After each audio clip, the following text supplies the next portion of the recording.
There's a moment most people never talk about. It doesn't look dramatic. It doesn't come with music. It's quiet.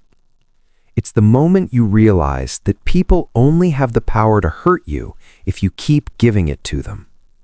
Think about that. Nobody actually controls your emotions.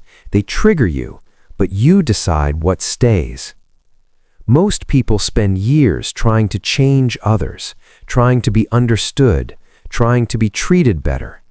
But here's the uncomfortable truth. The world doesn't adjust itself for your comfort. And the second you stop expecting it to, something shifts inside you. You stop reacting. You start observing. You stop taking things personally. You start taking control. That shift is everything. Because once you understand that hurt is often tied to expectation, you begin cutting the expectation. You no longer need approval. You no longer need validation. You no longer need closure from people who never planned to give it. That's when strength begins. Not loud strength, silent strength. The kind where someone tries to disrespect you and you don't flinch.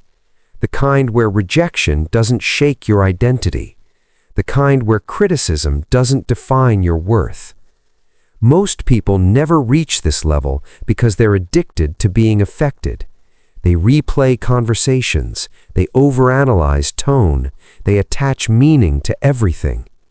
But emotionally strong people do something different. They filter. They decide what deserves energy and what doesn't. And when you master that filter, nobody gets to hurt you the same way again. But that doesn't mean you become cold. It means you become selective. And that's where real power starts. Here's what most people misunderstand. It's not the insult that hurts. It's the insecurity it touches. If someone calls you incompetent and you secretly doubt yourself, it hits. If someone ignores you and you fear abandonment, it stings. Pain isn't random. It connects to something unresolved. That's why two people can hear the same criticism and react completely differently. One shrugs, the other spirals. The difference isn't strength, it's internal stability. And here's the uncomfortable part.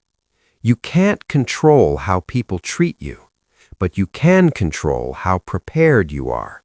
Prepared emotionally, prepared mentally, prepared psychologically.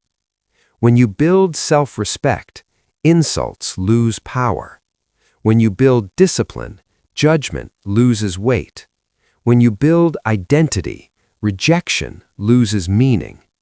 And that's why emotionally resilient people look unbothered. It's not that they don't feel, it's that they don't attach.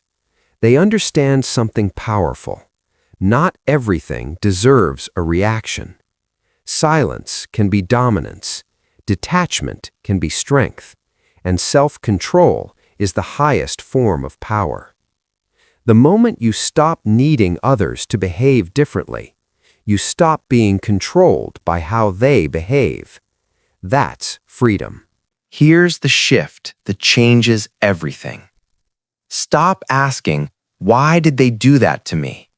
Start asking, why did that affect me? That question puts power back in your hands. When you focus outward, you stay weak. When you focus inward, you grow. Emotionally mature people don't chase apologies, they chase clarity. They don't seek revenge, they seek detachment. They don't try to win arguments, they try to win control over themselves. And when you do that, you become steady, predictable in discipline, unpredictable in reaction, and people notice, not because you're loud, but because you're stable. Emotional stability is rare, and rare things command respect. The moment people realize they can't trigger you anymore, the dynamic changes. You stop being the easy target. You stop being the emotional sponge. You stop being the reactive one. You become composed, grounded, untouchable. And that's not ego, that's mastery. Being untouchable doesn't mean nobody tries to hurt you. It means they fail. Because your worth isn't negotiable. Your peace isn't up for discussion. Your identity isn't fragile. You understand something most people don't. Hurt requires permission, and you stop giving it. You stop explaining yourself to people committed to misunderstanding you. You stop arguing with people committed to disrespecting you. You stop proving yourself to people committed to doubting you. And suddenly, life feels lighter. You sleep better. You think clearer. You move calmer. Not because the world changed, but because you did. That's the shift. And once it happens, nobody gets to hurt you the same way again. Because now, you decide what enters your mind. You decide what stays. And you decide what leaves. And that's power.